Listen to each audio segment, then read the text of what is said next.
What's going on, everybody? Kite562 here with another manga review for you, and it's of Volume 19 of Beastars by Paru Itagaki and published by Viz Media.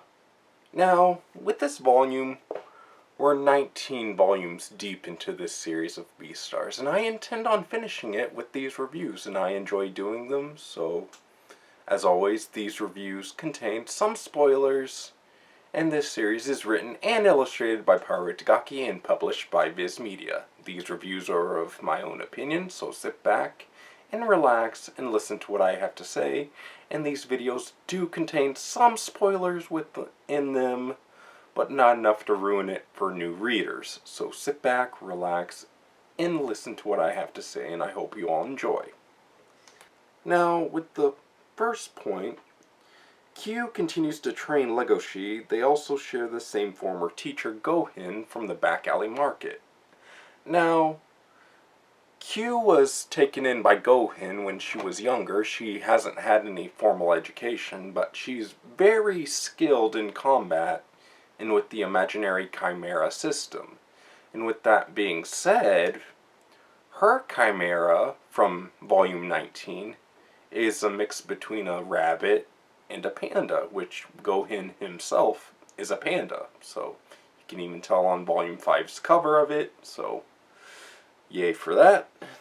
Anyway, the next point, we get to see more of Melon's backstory as a kid growing up. I mean, his mother, according to him, had a very syrupy, sweet voice. Their apartment was adorned with a bunch of floral patterned furniture and tea sets, and it really felt to Melon that it felt like a fairy tale, and he couldn't really open up fully to his mother because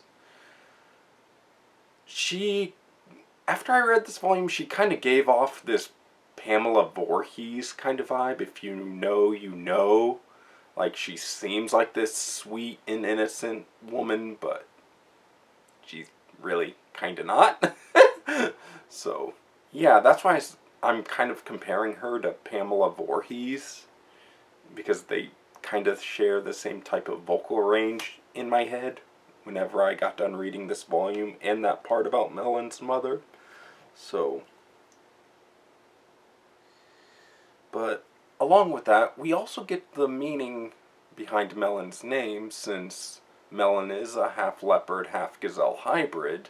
The reason why his mom gave him the name Melon is because a melon's neither a fruit or a vegetable, but it tastes delicious, since that was the quote that I wrote down in my notes, and I thought it really rang true for this video review of mine.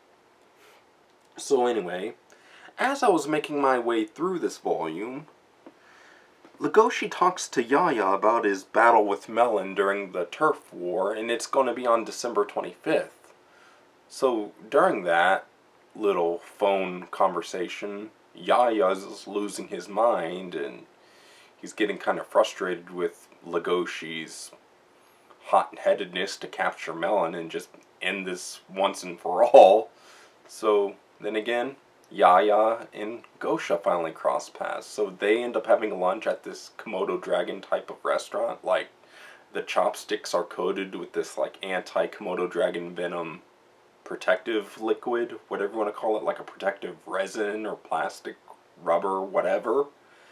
But I just thought that was a really sweet, innocent scene between both Yaya and Gosha, and it was just really wholesome and wonderful just seeing the two interact. So, but then again, after I got done reading this section and enjoyed it, it's just, I always enjoy Gosha's time whenever he comes into a volume of Beastars. It's just, I really enjoy it.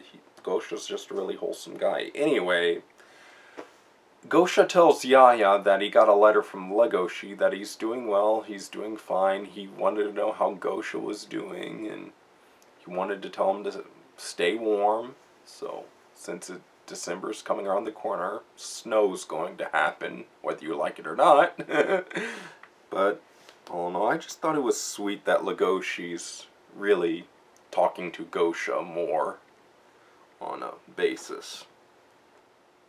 But then, during Yaya's and Gosha's lunch, Yaya tells Gosha about Legoshi's battle on the 25th and how it would benefit Gosha to go support his grandson during this battle, but Gosha's just streamed with panic. Like, you can see it in his eyes, and his venom glands start producing venom, and it accidentally spills some venom into their little tofu pot. And then the venom drop just keeps on going down from floor to floor, and the frames like tilted like this or like this. And I just thought that was a really wonderful detail. Like, you could see the little reptile waiters and everything and all the other small workers within this volume, and it just looks really enjoyable to draw and take a crack at for practice. So I enjoy using any of these volumes as an artistic reference. It's just, Paru Itagaki really helped me get back into drawing at a more consistent basis. So thank you for that, Miss Itagaki, and keep on doing the awesome work that you do. Melon, as a child, was told that his father was eaten by his leopard mother, which was a rumor that spread around the campus, but as Melon was asking his mother why he named him Melon, she kind of let slip, according to the manga, that she did intentionally eat his father. Eat him. I am saying that in air quotes because I think that was a red herring just to piss Melon off. And after all the bullying Melon's received in his school years as a child, and he just had the urge to kill everyone around him that would pick on him, but he didn't know how his mother would react since they're both flesh and blood. So I thought that was a nice little inner conflictual twist within Melon himself as a character, but the whole scene that went down when Melon bludgeoned his mother with a hot iron, a hot old school clothing iron, you know, white plastic, metal bottom, you know what I'm talking about, the really sturdy kind. So it's just, that scene will be in my mind for quite some time. And anyway, Melon ends up calling the police. He says that there was a robbery, but we all know from reading it that was a lie, just to get the police off of Melon's trail of what he done.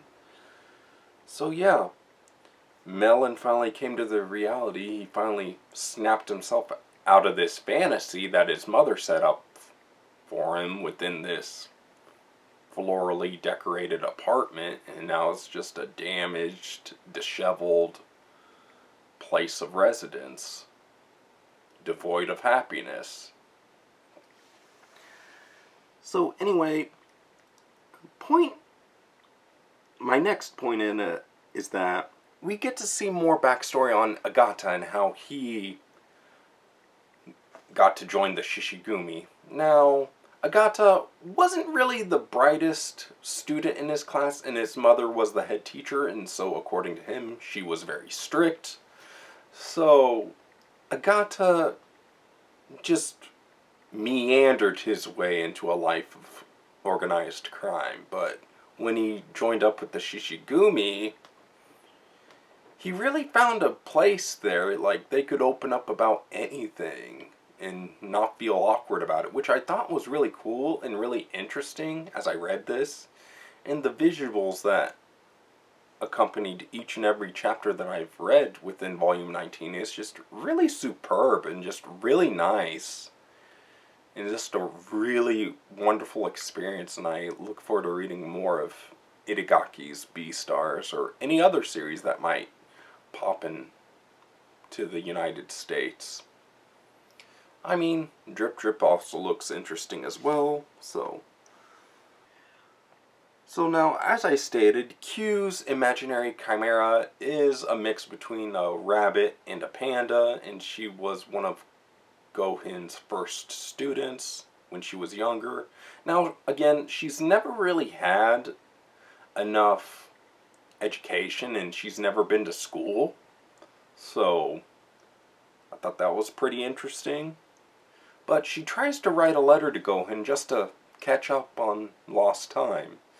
And as she struggled and struggled the third and final time, she's like, if I don't get this letter right, I'm just going to toss it in the bin and just say screw it. So, anyway, she just writes a basic letter, and then Legoshi accompanies her to the post office within the back alley market, and Q is asked, does she want the blue stamp or the pink stamp? And she very sternly says, the blue stamp? Why the hell would I want a pink one? So I thought that was pretty funny. And some of the expressions on Q herself within this volume really reminded me of Louie in a way.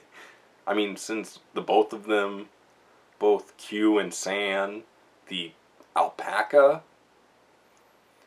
the combat analysis, like he wasn't really skilled for combat, but he's really good at analyzing combat situations and pointing out an opponent's weakness. And then Q's the more combative type with this whole imaginary chimera thing.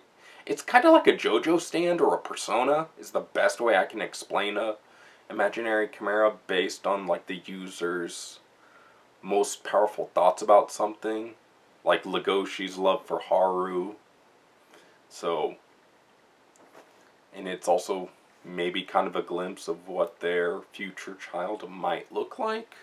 Anyway, also, another little note on why Melon's mother named her son Melon is because she wanted his life to be sweet, but as we get further through this volume, that turned out to be a facade. So she ends up telling him, again, she ate his father, and she just wanted to know how sweet Melon might taste, and that he had the beauty of his herbivore father, which his father was a gazelle according to her, so we don't even get to even know Melon's mom's name in this volume, which I hope we do later on. I mean, I know this series only lasts, 22 volumes, so you don't have that much far to go until this series ends, but I am enjoying the ride so far. Louis goes to the Wisdom Soul Festival, which holds a ritual to pray that herbivores don't get killed or devoured by carnivores for the year. Now, this festival takes place in odd number months of the year, and they have a Bronchiosaurus bone that they thaw out, and it's encased in a block of ice, and that the herbivores would wash their hands within this melted ice, which turned into water, and henceforth they're purified for that month so they won't get eaten by a carnivore. So I thought that was really interesting. Like, the festival itself was really beautifully decorated. I mean, you also have the Moon Festival for the carnivores and the wolves. And all these like little cultural things for this world is just really fascinating. Like the Meteor Festival way back in the earlier volumes. It's just, I hope to see more of that within the Beast Complex series and maybe the Beastars series. It's just, that's like my favorite part because I love how the landscape of everything looks. Like during the Soul Purification Festival, it was just a really beautiful thing to witness. But all in due time, Haru and Louis cross paths and they play catch up. So, man, they sit down and have a talk and things just snowball into chaos from there. So Haru ends up telling Louis about the meeting she had with her fired college professor, which, spoiler alert, it turns out to be Melon, so she accidentally ends up promising herself to Melon to be eaten on his birthday, which is next month, which should be, to my knowledge, sometime in December. Let me know down in the comments below if I'm wrong. I mean, I'm only human, so I apologize. Anyway, my next point is Q tries to attack a giraffe that's already in a neck brace for winning the affection of his beloved, since giraffes like to bash necks really hard against each other, and they're freaking tall and probably just nothing but muscle. It's just really brutal, but really interesting to see. But, you know, you never really get to see the side of that in the Beastars universe that often, I guess. I mean, I thought that was an interesting visual to see, but luckily Q tries to attack that giraffe to get Legoshi going on his training, and now she found a way to motivate him to continue his training. I just thought it was great. So anyway, Legoshi successfully intervenes, thus stopping the commotions from Q of hurting that herbivore, and Q feels like Legoshi will succeed with this training. Now, for my final thoughts, my overall thoughts, great volume as a whole, with a lot of surprises within it. Along with the familiar faces crossing paths, again, young and old. With that said, I give volume 19 of Beastars an 8.9 out of 10. This is Kite562 signing out. Leave a comment, like this video, subscribe if you want to see more content from this channel, and be sure to hit that notification bell to make sure that you get notified about whenever I upload a video. This channel is just for hobby's sake. I really don't want to make a career out of it, but I just enjoy making videos on here talking about what mangas I've read along with books. So anyway, this is Kite562 signing out, and as always, I hope you have a wonderful day, everybody. Later.